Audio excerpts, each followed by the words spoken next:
ನೋಡಿ, ನಾನು ನಿಮಗೆ ಈಗ ಹೇಳೋ ಕತೆ ಸಾಮಾನ್ಯ ಕಥೆಯಂತೂ ಅಲ್ಲ. ಇದು ಕೆನಡಾದಲ್ಲಿ ನಡೆದಿದೆಯಂತೆ ಈ ವಿಚಿತ್ರ ಘಟನೆ. ಕೆನಡಾದ ಒಂದು ಸಣ್ಣ ಟೌನ್ ಇತ್ತು. ಅಲ್ಲೊಂದು ಹಳೆಯದಾದ ಶಾಲೆ ಇತ್ತು. ಹಗಲು ಸಮಯದಲ್ಲಿ ನೋಡಿದ್ರೆ ಅದು ಸಾಮಾನ್ಯ ಶಾಲೆ ಥರ ಕಾಣಿಸುತ್ತಿತ್ತು. ಆದರೆ ಮಕ್ಕಳು ಓಡಾಡೋದು, ಆಟ ಆಡೋದು ಎಲ್ಲವೂ ನಾರ್ಮಲ್ ಆಗಿಯೇ ನಡೆಯುತ್ತಿತ್ತು. ಆದರೆ ರಾತ್ರಿ ಬಂದ ತಕ್ಷಣ ಆ ಶಾಲೆಯು ವಾತಾವರಣವೇ ಬೇರೆಯಾಗುತ್ತಿತ್ತು.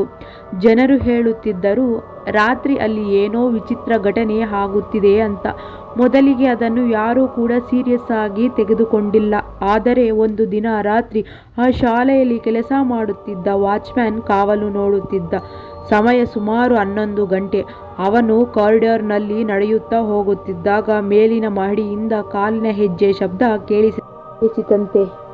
ಅವನು ಯೋಚಿಸಿದ, ಬಹುಶಃ ಯಾರಾದರೂ ವಿದ್ಯಾರ್ಥಿ ಇರಬಹುದು ಎಂದು. ಆದರೆ ಆ ದಿನ ಶಾಲೆಯಲ್ಲಿ ಯಾರೂ ಕೂಡ ಇರಲಿಲ್ಲ. ಅವನು ಟಾರ್ಚ್ ಹಿಡ್ಕೊಂಡು ನಿಧಾನವಾಗಿ ಮೇಲಕ್ಕೆ ಹೋದ. ಅಲ್ಲಿ ಹೋದಾಗ ದೂರದಲ್ಲಿ ಒಂದು ಸಣ್ಣ ಹುಡುಗನ ನೆರಳು ಇರುವಂತೆ ಕಾಣಿಸಿತು. ವಾಚ್ಮ್ಯಾನ್ ಕೇಳಿದ, ಯಾರು ಅಲ್ಲಿ ಎಂದು. ಆದರೆ ಯಾರೂ ಉತ್ತರ ಕೊಡಲಿಲ್ಲ. ಅವನು 2 ಹೆಜ್ಜೆ ಮುಂದೆ ಹೋದಿ. ಅಷ್ಟರಲ್ಲಿ ಆ ನೆರಳು ಅಕಸ್ಮಾತ್ತಾಗಿ ಮಾಯವಾಯಿತು. ಮುಂದಿನ ದಿನ ಅವನು ಈ ವಿಷಯವನ್ನು ಟೀಚರ್ಸ್ಗೆ ಹೇಳಿದ.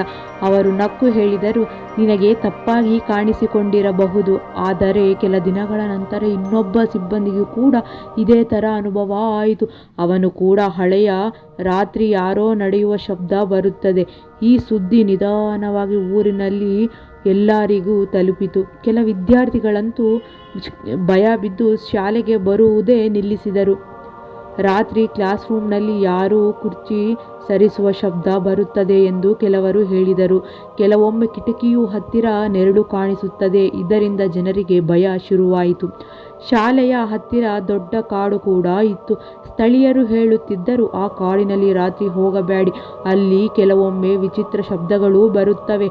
ಕೆಲವರು ಹೇಳುತ್ತಿದ್ದರು, ಬಹಳ ವರ್ಷಗಳ ಹಿಂದೆ ಅಲ್ಲಿ ಒಬ್ಬ ವಿದ್ಯಾರ್ಥಿಯು ಅಪಘಾತದಲ್ಲಿ ಸತ್ತಿದ್ದಾನೆ ಅಂತ. ಈ ಎಲ್ಲ ಘಟನೆಗಳ ನಂತರ ನಿಧಾನವಾಗಿ ಸ್ಟೂಡೆಂಟ್ ಶಾಲೆಗೆ ಬರೋದೇ ಕಡಿಮೆಯಾಯಿತು.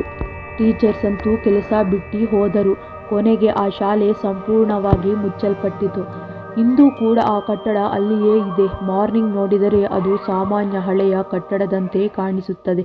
ಆದರೆ ರಾತ್ರಿ ಸ್ಥಳೀಯರು ಇನ್ನೂ ಹೇಳ್ತಾರೆ, ಅಲ್ಲಿ ಕೆಲವೊಮ್ಮೆ ಕಾರಿನ ಶಬ್ದ ಬರುತ್ತದೆ, ಕಿಟಕಿಯ ಒಂದು ಸಣ್ಣ ಹುಡುಗ ನಿಂತಿರುವಂತೆ ಕಾಣುತ್ತದೆ. ಪಾರ್ಟ್ 2 ಬೇಕೆಂದರೆ ಕಮೆಂಟ್ ಮಾಡಿ.